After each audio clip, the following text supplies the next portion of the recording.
बिस्मिल्लाहिर्रहमानिर्रहीम, अस्सलामुअलैकुम। Political economy का प्रोग्राम दादा पोता शो लेकर आपकी खिदमत में हाजिर। आपसे मुखातिब आपका मेज़बान वसीम अहमद। और इस प्रोग्राम में हमारे साथ हमारी रहनुमाई के लिए दादाजी मौजूद होते हैं। कैलेंडर पर आज 16 दिसंबर साल 2021 और आज जुमेरात का दिन। उसी पाक परवरदिगार के लिए तमाम तारीफ़ें जो तमाम जहानों का रब है। नबी करीम सल्लल्लाहु अलैहि वसल्लम की ज़ात अक़दस पर बेशुमार दुरूद व सलाम। पॉलिटिकल इकोनॉमी के प्रोग्राम दादा पोतो शो का आगाज हो चुका है। खबरों और उन पर तबसरों के लिए दादाजी को शरीक गुफ्तगू करते हैं। दादाजी अस्सलामु अलैकुम। वालेकुम अस्सलाम। दादाजी क्या हाल है? अल्लाह का बड़ा करम है, उसकी बड़ी इनायात नवाज़ हैं कि हम आपकी खिदमत में। बेशक बेशक। यार ये गवर्नर स्टेट बैंक ने कोई इंटरव्यू दिया, शाहजेब खानजादे का चढ़िया हुआ था, वो मैंने पता किया, खबर तो एक छपी थी, मैंने पता किया है तो पता चला कि बड़ी शर्तें लगा के आया था कि ये सवाल नहीं पूछेंगे और ये सवाल पूछेंगे और ये नहीं करेंगे और वो नहीं करेंगे। और उसमें भला निकला गया है जी कि 2 महीने तक करंट अकाउंट खसारा ऊपर जाएगा। अच्छा जी, फिर आहिस्ता आहिस्ता कम होगा। ठीक है, बड़ी खबर दी है। बड़ी ठीक। और जो है स्टेट बैंक ऑफ पाकिस्तान ने कहा है कि जनाब 13.25% से ज़्यादा इंटरेस्ट रेट हम नहीं करेंगे। ठीक है, 13.25%। हाँ, अभी 9.5% हुआ है। 9.5% हुआ है, इसलिए तो मैं कह रहा हूँ कि अभी बढ़ना है। लेकिन सबसे मास्टरपीस जो है ना वो ये है खबर जी जी कि गैस ख़त्म हो रही है, सस्ती गैस कोई नहीं। और कल मैंने आपको बताया था ना कि दुनिया की महंगी तरीन एलपीजी ये दे रहे हैं और गरीब तरीन तबके को दे रहे हैं और डीरेगुलेट करने लगे हैं। और डीरेगुलेट करने लगे। एलपीजी तो पहले डीरेगुलेट नहीं है। एलपीजी पता नहीं ये किस तरह जहान में रहते हैं, कौन सा नशा करते हैं। वैसे भी भंग अथॉरिटी बना दी है शिबली फराज ने, लेकिन यार ये पता नहीं क्या करते हैं, किस जहान में रहते हैं, क्या बोलते हैं। ये वो लोग हैं जो कहते थे कि जनाब केपीके में लोग कुआं खोदते हैं तो उसमें से गैस निकल आती है और उसमें लोग जो है वो पाइप डाल के तो गैस इस्तेमाल करते हैं। वैसे आपस की बात है, नहीं, वो जहाँ पाइप डालते हैं ना, हाँ, वो जगह कोई और है। नहीं मैं आपको बता देता हूँ, वो बेचारा सही कहता है। मैं आपको मैं आपको बता देता हूँ। लाहौर में महमूद बूटी के अंदर ना बड़े बड़े फिलिंग साइट्स हैं। महमूद बूटी देखा ना लाहौर? जी जी, कचरे की फिलिंग साइट है। लाहौर का कचरा वहाँ पे गुज़िश्ता कई दहाइयों से फेंका जा रहा है और उसके बड़े बड़े पहाड़ बन गए हुए हैं, पहाड़ दब गए हुए हैं, बारिशें होती रही हैं। अब आप वहाँ पे जाएं ना तो आपको पता चलेगा कि मुख्तलिफ जो टुकड़ियों की शक्ल में मुख्तलिफ ग्रुपों की तरफ में नशई जो है वो गोल चक्कर बना के बैठे होंगे। ठीक है, ठंड है, आप कहेंगे इतनी खुली जगह पे ठंड में कैसे बैठते हैं जी। खाकसार ने ये नज़ारा अपनी आंखों से देख रखा है। आपको ये शायद इल्म ना हो, जापान में भी ये तजर्बा हुआ था कि जब आप गंद का बहुत ज़्यादा पहाड़ बना देते हैं तो उसमें से मीथेन गैस बनती है। ठीक है, हाँ जी। और वो नशई क्या करते हैं, वो एक प्लास्टिक का पाइप लेते हैं, नशई प्लास्टिक का पाइप लेते हैं, सुराख करते हैं लंबा और उसमें वो पाइप डाल देते हैं और 2-3 मिनट के बाद उस पाइप का जो सिरा बाहर होता है उसके सामने माचिस की तीली जलाते हैं तो आग जल पड़ती है। ओके, वो वाली मीथेन गैस होती है, वो जो उस कूड़े में ऑटोमेटिकली बन रही होती है। लेकिन उसकी तो स्मेल बहुत ज्यादा होती है, वहां बैठा कैसे जा सकता है? नशई है ना, हाँ, सेंसेस आउट होती ठीक है। अब नशई कह सकता है कि जनाब गैस तो यहां से प्लॉट से निकल रही है। हाँ, नशई ही कह सकता है, नशई ही कह सकता है, नशई कह सकता है। अल्लाह की कसम, अगर आपको मेरी इस बात का यकीन नहीं है, मैं कसम बहुत कम उठाता हूं, आप आज जाइए और वो महमूद बूटी के पास वो जो गंद की फिलिंग साइट्स हैं उन पे जाके नशइयों को देख लीजिए। नहीं यकीन तो पाइप साथ में लेके जाइएगा, 1.5, 2, 2.5, 3 फीट तक आप सुराख करके, और वो लकड़ी से ही सुराख करना होता, वो करके उसके अंदर पाइप ठोंस दीजिएगा और उसकी दूसरी साइड पे आप अगर वो लाइटर भी लगाएंगे तो वो जल पड़ेगा और वो शोला जलता रहेगा जब तक आप उसको पाइप को नहीं खींचते। ये दरअसल जब नशई ने कहा था कि केपीके में कुओं में से गैस निकलती है, वो कुएं नहीं थे, वो कूड़े के ढेर थे, वो कूड़े के ढेर थे। क्योंकि जब मेंटालिटी कूड़े वाली हो ना, और उसके हम मशरब आया है। हाँ। क्या फिक्र, हम मशरब जो हैं यानी आपका गिलास और मेरा गिलास, जी जी, तो हम मशरब हुए ना। लेकिन ये पानी है, सादा पानी है। दुख ही है कि ये पानी है दादाजी, क्या करें, नीट पानी है। नीट की इस्लाह समझते हैं जी जी, अहले ज़ौक़ जो है। तो वहां पे आपने बैठ के अब देखिएगा उसमें से गैस निकलती है, तो नशई ने नशइयों के तजुर्बात ही बयान करने थे। लेकिन उससे मुल्क की जरूरत नहीं पूरी हो सकती, मसला ये है। ज़ाहिर है उससे मुल्क की ज़रूरत पूरी नहीं होती, लेकिन जापान में इससे बिजली बनाने का जो तजुर्बा हुआ था वो कामयाब रहा था। आपको पता है हांगकांग के अंदर एक पूरी उनकी जो एयरपोर्ट है वो इस तरह के कूड़े के ढेर के ऊपर बनी थी, जो समुद्र में कूड़ा डालते गए थे डालते गए थे डालते गए थे। मौजूदा एयरपोर्ट उस लेवल पे है, वो पूरा जहाज उस पर उतरता है। अच्छा जी, ठीक है। तो कूड़े पे जहाज ही उतरेगा यार। यार कूड़े पे जहाज नशई और जहाज यार, अब मैं क्या करूं यार, मेरा मतलब है उसके ऊपर पूरा जहाज उतरता है। तो कहने का मतलब ये है कि ये उसकी बात कर रहा है, वरना तो आपको पता ना केकड़ा वन में तो गैस खारिज हो गई। जी, इससे पहले नशई गैस खारिज भी करवा चुका है। तरतीब देखिए कितनी जबरदस्त है तमाम मामलात की। यार मेरा तो हासा ही नहीं रुकन दिया। नशई ने अपने हम मशरब साथियों की जो तजर्बात थे उनसे कौम को आगाह किया था। कौम ने समझा गैस की नवीद दे रहा है, वो गैस खत्म हो गई उसके हाथों, वो ही जानी थी। गैस इस वक्त मसला नहीं है। Pakistan CH4 methane gas export करने वाला मुल्क बन सकता है लम्हा मौजूद के अंदर। पाकिस्तान को LPG और LNG की इंपोर्ट से निजात मिल सकती है, और उसका वाहिद फार्मूला वही है जो खाकसार ने पहले भी अर्ज़ किया था और अब भी अर्ज़ किए देता हूँ कि जो 82 में से 72 ऑपरेटिव शुगर मिले हैं, उनके जो बाकियात हैं, अगर उनको हम जदीद साइंसी अमल के मुताबिक प्रोसेस कर लें, जो कि इंडिया भी नहीं कर पाया अभी तक बाय द वे, अगर वो हम कर लें, टेक्नोलॉजी पाकिस्तान के अंदर कुछ नौजवानों ने, कुछ बुजुर्गों ने मिलकर डेवलप कर ली हुई है। लेकिन अब मसला ये है कि उनका मिलाप कौन करवाए ना आपस में, ठीक है ना, क्योंकि शुगर मिलर जो हैं वो तो हराम खोर हैं। उन्होंने तो वो सिस्टम लगवा के उनको टांग कर आगे बाहर निकाल देना। इस खदशे के पेश नज़र वो टेक्नोलॉजी लेके बैठे हुए हैं कि जनाब ये एक शुगर मिल से कम 10 से 20 CNG स्टेशन चलते हैं। जी ठीक है, सही है। तो बहरहाल जी नशई ने हमें कहा था कि गैस कुएं में से निकल आती है, वो पाइप डालते हैं, सुराख गैस निकाल लेते हैं। वो दरअसल ये वाला पाइप था जो मैंने आपसे अर्ज किया। महमूद बूटी पे जाके आप आज तजुर्बा कर सकते हैं, राइट। ठीक है। अगर गैस ना निकले मैनू फाड़ लेना है, मेरा गिरबान मफलर समेत फाड़ लेना।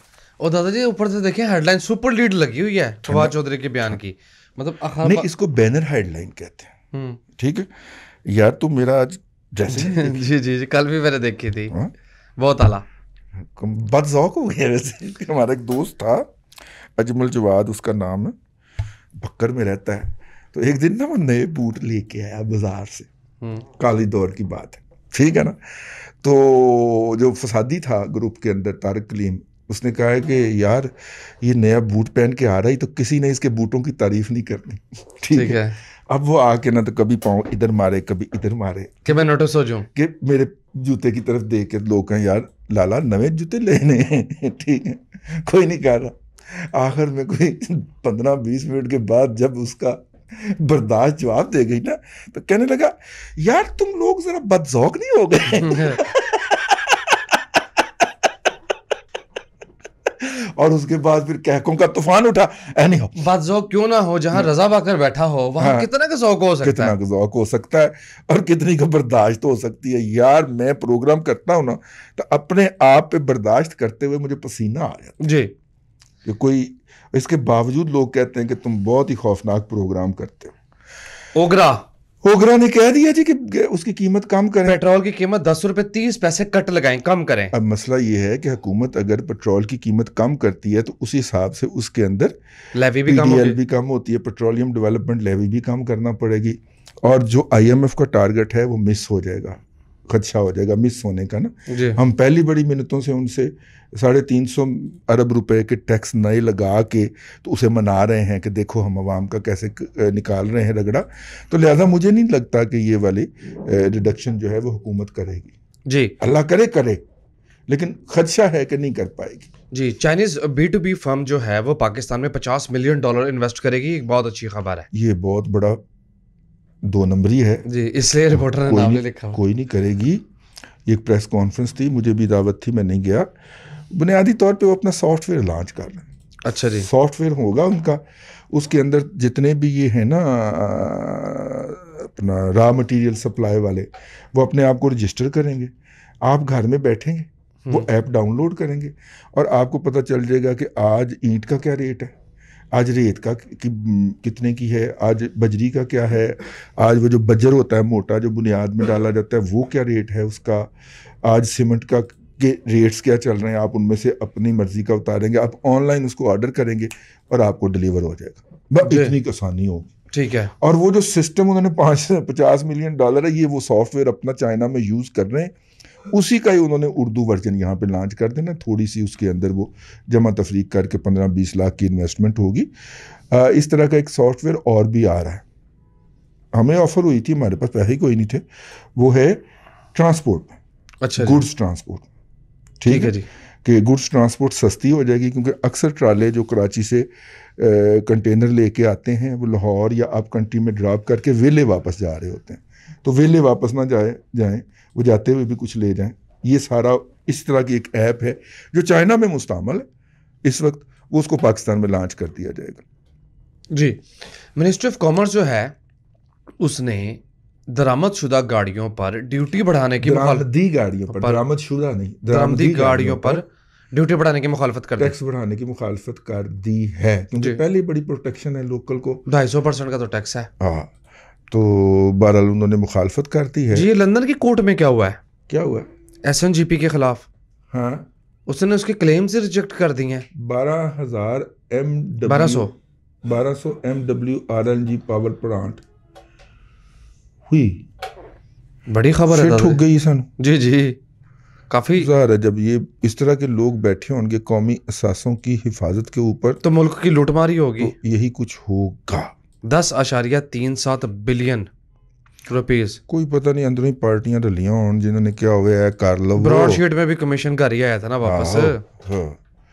हाँ, ये है जी। अच्छा जी, एशियाई तरक्की, ये तो कल खबर पढ़ दी ना, चले ये लंदन वाली खबर जो है इसमें 10 करोड़ रुपए की ठुकी है। चले दुखी हो गए, ऊपर से 16 दिसंबर का प्रोग्राम है, पहले दुखी है।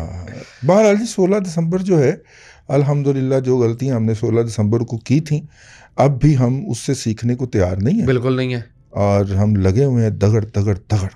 जी, स्पीड में दादाजी खबरें पढ़नी है मैंने। बिल्कुल ठीक है। कोई कंपनी है स्टारलिंक, वो सैटेलाइट ब्रॉडबैंड पाकिस्तान में लेके आ रही है, जल्दी लॉन्च कर दिया जाएगा। सैटेलाइट ब्रॉडबैंड तो पहले ही पाकिस्तान में एग्जिस्ट करता है, अब ये कोई नई ला रही है तो उसमें कोई इतनी कोई बड़ी बात तो नहीं होनी चाहिए, एक और येट अनदर प्लेयर है जी। ठीक है। रिफाइनरीज का जो रिटर्न्स है वो नेगेटिव में चले गए। आहो, रिफाइनरियां तो गई, क्यों? मतलब स्टॉक मार्केट में नीचे गई, तो मैं तो हमेशा रिफाइनरीज के शेयर का जो खरीदने का मुखालिफ रहा हूँ।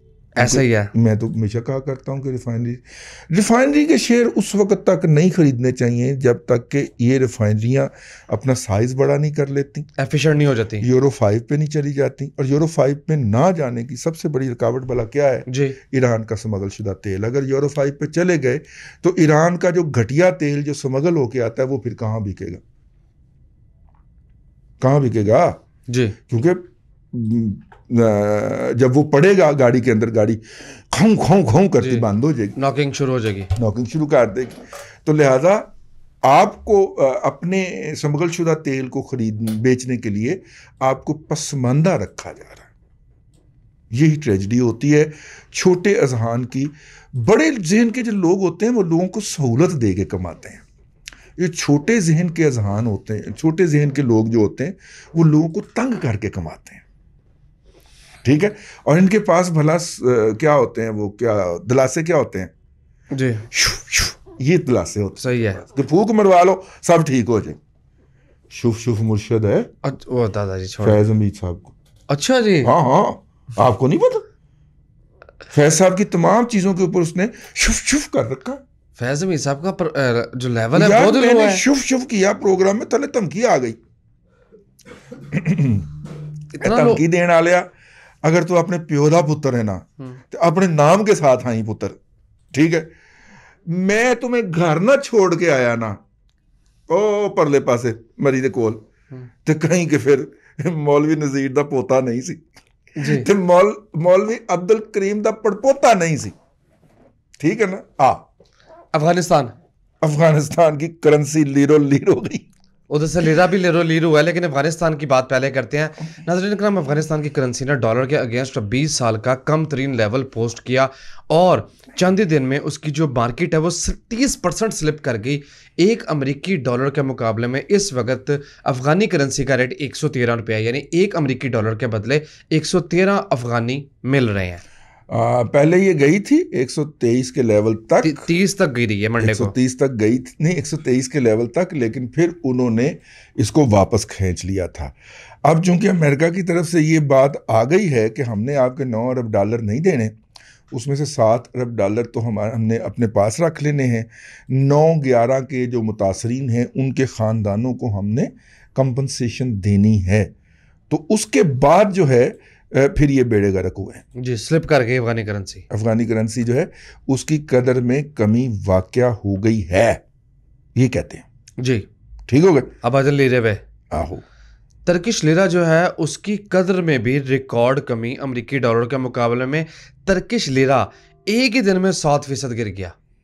बड़ी गल है। कारोबार के दौरान जो है वो तर्किश लीरा अमेरिकी डॉलर के मुकाबले में 14 यानी 14 की शरह तबादला तक चला गया। उसके बाद जो मरकज़ी बैंक है तुर्की का, उसने 1.5 से 2 अरब डॉलर फ़रोख्त किए, जिससे जो टर्किश लिरा है उसका जवाल कुछ देर के लिए रुका, लेकिन उसके बाद टर्किश लिरा दोबारा से गिरना शुरू हो गया।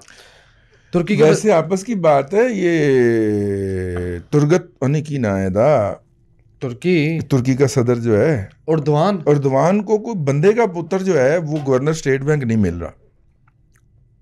ठीक है जी। हाँ, अब आप देखिए उनका जो वजीर खजाना है वो भी अपने की तरह ही है। कहते हैं जी हमारी जो करेंसी है वो 1 साल के दौरान 48% गिरी है और सबसे जो बुरी कारकर्दगी है वो टर्किश लिरा की रही है। बिल्कुल। अब इसमें बताने वाली क्या बात है, तो नंबर्स नजर आ रहे हैं। जिस तरह आपने बताया कि असद उमर साहब हमें बताते हैं बड़ी बड़ी इंटेलेक्चुअल बातें, बड़ी बातें जो कि इंतहाई बोंगी के ऊपर मुश्तमिल होती हैं। यानी इरफान खोखर को वो कहते हैं कि ये दुनिया का गैस का सबसे बड़ा एक्सपर्ट है। इरफान खोखर की जो मतलब कि इंडस्ट्री के अंदर एंट्री है वो हमारे हाथों से हुई थी जी। ठीक है, और उनकी मबलग इल्मियत को हमसे ज़्यादा कौन जानता है। सही है। और अगर वो उनके लिए बहुत बड़े इंटेलेक्चुअल है ना, तो यार मैं सोचता हूँ कि सुई अपना और की ना है यार जिस कंपनी का ये CEO रहा है एंग्रो में जर्नैल के पुत्र के अलावा और क्या क्वालिफिकेशन देखी होगी इसके अंदर। सही बात मैं इस बात के ऊपर बड़ा हैरान होता हूँ। ठीक है, हाय हाय हाय। पाकिस्तान जो है वो अपने बहरी जहाज़ों की, फिर जहाज़ का जिक्र आ जाता यार, मैं की कोई बात नहीं, खबर तो पढ़नी है ना। ठीक है, अपने बहरी जहाज़ों की तादाद में इजाफा करने लगा है, क्योंकि आलमी तौर पे जो बहरान है इस वक्त चीज़ों के एक तरफ से दूसरी तरफ जाने का, उससे निजात मिल सके। लेकिन मेरा ख्याल है कि जब इन्होंने जहाज़ ख़रीदने हैं ना, पता लगना है कि फ्रीट का जो रेट है वो कर गया। यार ये बहरान जो है ये तो कोरोना के बायस है ना जी, आर्जी है। तो ये इसको बुनियाद बना के नए जहाज़ खरीद रहे हैं, इसका मतलब ज़ैदी साहब लंबी दिहाड़ी के मूड में है। और जब तक ये जहाज़ आएंगे तब तक किराया नेगेटिव में आ जाएगा, नेगेटिव में आ चुका होगा। वो कहेगा चीज़ा रख के भी ले जाओ, नाले साढ़े पल्लियों में पैसे लाए जी। $1,200 किराया था चाइना से आने का सामान। हाँ। जो $10,000 तक गया वो 6,500 तक वापस आ गया है। तो इस वक्त अगर हमारे पास होते तो हम इस क्राइसिस में ना पड़ते। लेकिन यार क्राइसिस में क्यों ना पड़ते, किराया तो जो मार्केट का होता है वही लेना होता है ना जी। ठीक है, और कोई खबर है तो पढ़े, वरना टाइम ऑलमोस्ट खत्म हो गया है प्रोग्राम का। हाँ, कोई खबर आपके पास है तो पढ़ दीजिए, वरना मेरे पास कोई खबर नहीं है। बहुत सारी खबरें जो हैं वो मैं पढ़ना चाह रहा था। 16 दिसंबर जो है ये मतलब कि बहुत सारे इश्यूज जो हैं इसके अंदर कॉम्प्लिकेट करके हमें कुछ बात बताते हैं, लेकिन हमने लगता है उससे कोई सबक नहीं सीखा। अपने अवाम के ख़िलाफ़ फ़ौज कशी जो थी वो एक बुरा फ़ैसला है, लेकिन हमने 71 के बाद कम से कम कोई 8 ऑपरेशन किए हैं, रद्दुल फसाद और रद्दुल फलाना और रद्दुल टमकाना। ठीक है, बल्कि 1-2 तो चाइनीज़ के कहने पे भी किए हैं। हमारे एक दोस्त हैं कर्नल साहब, ठीक, सानू सारे रिटायरमेंट तो बाद ही टक्कर देने। वो एक बेचारा मिल के गया सर्विस के अंदर, वो जाते ही शहीद हो गया। कर्नल ज़िशान मतलब ये जो मेजर ज़िशान कह लें आप उनको, ये जो होती है ना पाक फ़ौज की जो एविएशन डिपार्टमेंट, उसके अंदर ये मसला चलता है, ठीक है। तो मेजर ज़िशान साहब हमें मिल के गए, और वो जब वो पिछले दिनों सियाचिन के अंदर क्रैश नहीं हुआ था जिसमें 2 शहीद हो गए थे, उनमें से he was one of them. अच्छा। तो वो इसी दफ्तर में साथ वाले कमरे में बैठ के मेरे साथ चाय पी के गए। मैं कि पाए जो ड्यूटी थे वो तो फिर भी दास थे, बड़ा हंसे यार बच्चा, कहता नहीं ड्यूटी पे नहीं आपसे वैसे ही आपकी बातें से मैं एग्री करता हूँ, ठीक है, आपसे मोहब्बत थी तो मैंने कहा छुट्टियों में आपसे मिल के ज़रूर जाना। तो हमसे मिल के गया, तो फिर बेचारा जो था वो अगले जहान चला गया। अल्लाह तबारक व तआला उनके दर्जात बुलंद करे जी, हम ये कह सकते हैं उसके लिए, और क्या कह सकते हैं। अल्लाह आपको आसानियाँ अता करे और आसानियाँ खल्क़ खुदा में तकसीम करने की तौफीक। आमीन दादाजी, बेहद शुक्रिया। नाज़रीन करम, पॉलिटिकल इकोनॉमी का प्रोग्राम दादा पोतो शो आप देख रहे थे। ये था आज का दादा पोतो शो। मैं उम्मीद करता हूँ कि आज का प्रोग्राम आपको पसंद आया होगा। वसीम अहमद को दादाजी के साथ इजाज़त दीजिए। इंशाअल्लाह अज़ीज़ आपसे मुलाकात होगी कल तक के लिए अल्लाह हाफ़िज़।